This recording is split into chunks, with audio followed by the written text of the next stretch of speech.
भारत माता सबसे प्यारी, सबसे न्यारी, सबसे ऊंची तेरी शान। भारत माता सबसे प्यारी, सबसे न्यारी, सबसे ऊंची तेरी शान।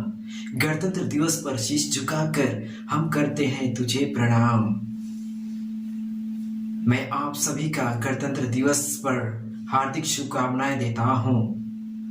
जैसे कि आप सभी जानते हैं कि आज सारा दुनिया गणतंत्र दिवस के अवसर पर धूमधाम से गणतंत्र दिवस मना रही है और यह गणतंत्रता के 73वें वर्षगांठ है, जो सारे हिंदुस्तान अपने प्रेम का इजहार कर रहे हैं। और इसीलिए मैं इस कड़ी को आगे बढ़ाते हुए कहना चाहूंगा, बलिदानों का सपना जब सच हुआ, देश तभी आजाद हुआ। बलिदानों का सपना जब सच हुआ, देश तभी आजाद हुआ।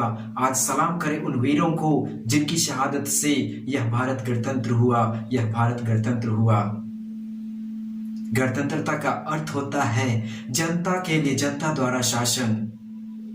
सर्वप्रथम हम सबको जानना होगा कि 26 जनवरी को गणतंत्र दिवस क्यों मनाया जाता है। आप सभी जानते हैं कि भारत आजादी से पहले 200 वर्षों तक अंग्रेजों के गुलाम में रहा और ब्रिटिश नियमों के अनुसार कार्य होते रहा, और इसलिए आजादी के साथ साथ भारत का संविधान भी जरूरी था।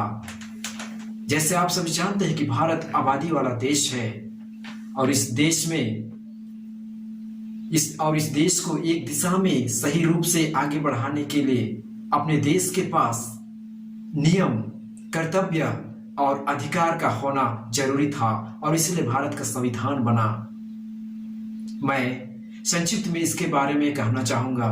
उससे पहले मैं कहना चाहूंगा, शहीद तेरी मौत ही तेरे वतन की आन, मिटने न देंगे हम भारत माँ की शान।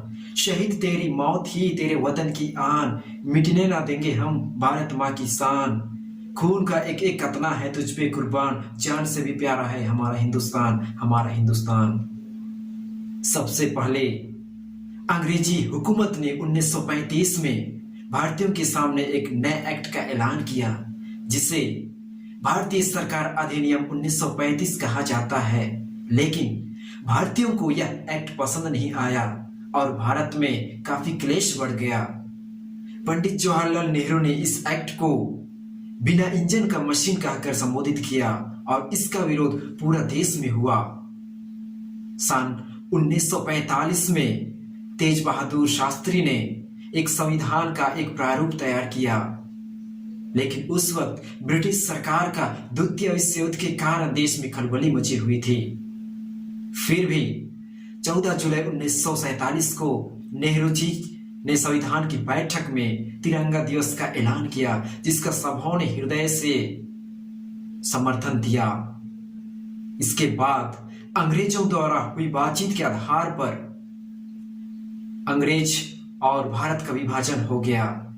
इस प्रकार अनेक संघर्षों के बाद हमारे देश 15 अगस्त 1947 को आजाद हो गया।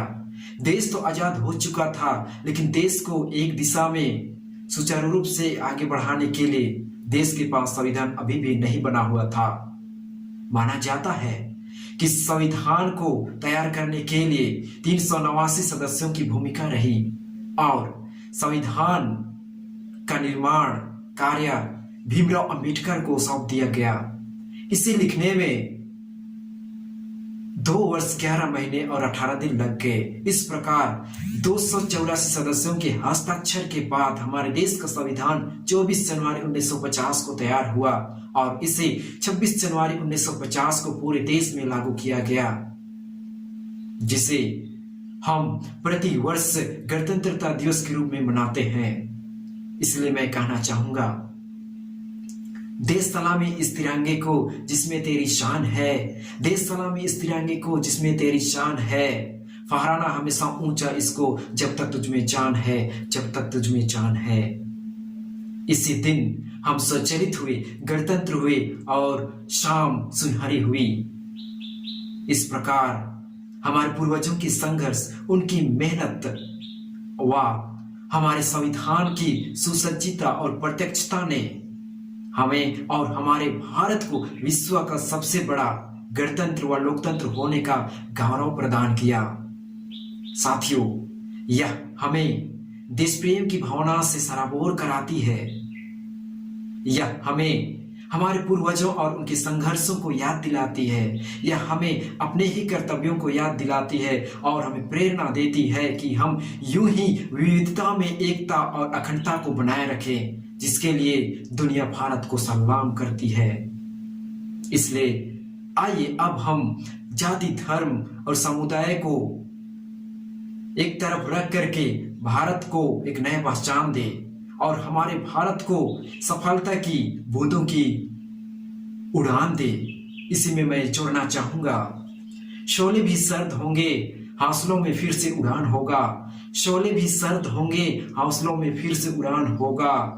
दुनिया सलामी देगी, कदमों में आसमान होगा। वह दिन दूर नहीं मेरे देशवासियों, जब फिर से विश्व गुरु हमारा हिंदुस्तान होगा, हमारा हिंदुस्तान होगा। लेकिन आजकल हमारे दिलों में कई प्रकार के सवाल उठते हैं कि क्या हम पूर्ण रूप से आजाद हैं? क्या हमारे देश का संविधान का सम्मान किया जाता है? क्या सबों को समानता की दृष्टि से देखा जाता है?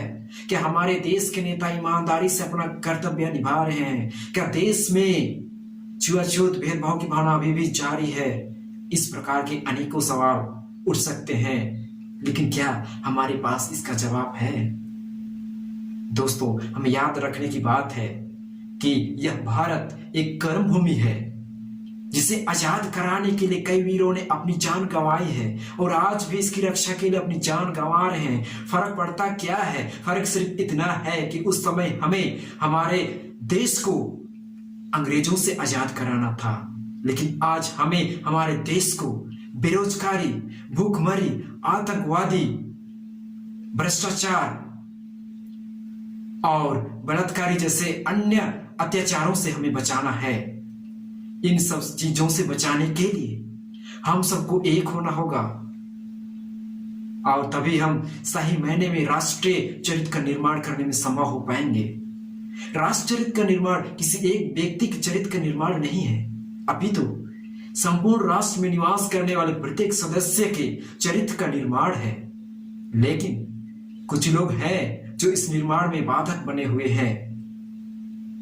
मैं इन लोगों को चंद शब्दों में व्यक्त करना चाहूंगा। हाँ, ये वही लोग हैं जो टेबल के ऊपर हाथ मिलाते हैं और टेबल के नीचे पीठ दिखाते हैं। हाँ, ये वही लोग हैं जो साड़ी और दारू के लिए अपना वोट बेचाते हैं। हाँ, ये वही लोग हैं जो जाति धर्म के नाम पर दंगे करवाते हैं।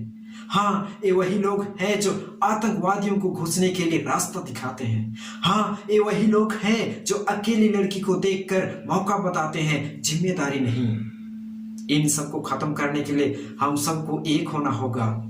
देशभक्ति की प्रबल धारा में हम सबको साथ देना होगा, एक दूसरे का सहायता देना होगा और मिलकर आगे बढ़ना होगा। तभी हम अपने हिंदुस्तान पर घमंड कर सकते हैं और कह सकते हैं, न धर्म मेरी है, न रब मेरा है, न बड़ा सा नाम मेरा है। न धर्म मेरी है, न रब मेरा है, न बड़ा सा नाम मेरा है। मुझे तो एक छोटी सी बात का गर्व है कि मैं हिंदुस्तान का हूं और हिंदुस्तान मेरा है, हिंदुस्तान मेरा है। लेकिन आजकल देखा जाए तो देश सोशल मीडिया में डूबा, पबजी गेम में डूबा और शराब में भीगा हुआ नजर आता है। आज हम देशभक्ति कहें तो किसे कहें? चारों ओर शोषण ही शोषण है, चारों ओर बुराई ही बुराई है। किसी का इज्जत मान मर्यादा नहीं किया जाता। लेकिन यदि हम सही ढंग से जिए तो हम कह सकते हैं कि कर्तव्य का पालन करना है देशभक्ति, गरीबों की मदद करना है देशभक्ति, मरीजों को दवाई पहुंचाना है देशभक्ति, पत्रकार अपनी पत्रिका ईमानदारी के साथ करे तो वह है देशभक्ति, और यदि शिक्षक ईमानदारी के साथ अपने विद्यार्थियों को पढ़ाए तो वह है देशभक्ति। लेकिन हमारे राष्ट्र निर्माण तभी सफल हो पाएगा जब देश में बढ़ रही गरीबी, बढ़ रहे अत्याचार और बढ़ रही बेरोजगारी पूरी तरह से नष्ट हो जाएगी। तभी हम अपने आप में कहलाएंगे कि हम आजाद हैं, हम स्वतंत्र हैं और हमारा हिंदुस्तान एक आदर्श हिंदुस्तान है। इसी में मैं अपने शब्दों में कहना चाहूंगा, तैरना है तो समुद्र में जाके तैरो, नदी और नालों में क्या रखा है। तैरना है तो समुद्र में जाके तैरो, नदी और नालों में क्या रखा है। प्यार में मरना है तो वतन पे मरो, वतन पे मरोगे तो नाम होगा, लेकिन किसी और के प्यार में मरोगे तो नाम बदनाम होगा, नाम बदनाम होगा। इसी के साथ मैं अंग्रेजी में कहना चाहूंगा, love in Pakistan, romance in Afghanistan, marriage in Rajasthan, but don't increase the population in Hindustan because there is little space in Kabristan। इन्हीं सभी शब्दों के साथ अंतिम में मैं कहना चाहूंगा और अपना भाषण का विराम देना चाहूंगा, गांव गांव गली गली ज्ञान दीप जल जाएगा, गांव गांव गली गली ज्ञान दीप जल जाएगा, लड़का लड़की और दहेज प्रथा का हर बंधन कट जाएगा, लड़का लड़की और दहेज प्रथा का हर बंधन कट जाएगा। राष्ट्रहित के पुलकित स्वर्ण में जब संज्ञानाथ हो जाएगा, राष्ट्रहित के पुलकित स्वर्ण में जब संज्ञानाथ हो जाएगा, सच कहता हूँ यारों उस दिन देश सोने की चिड़िया कहलाएगा, सोने की चिड़िया कहलाएगा। धन्यवाद। जय हिंद, जय भारत।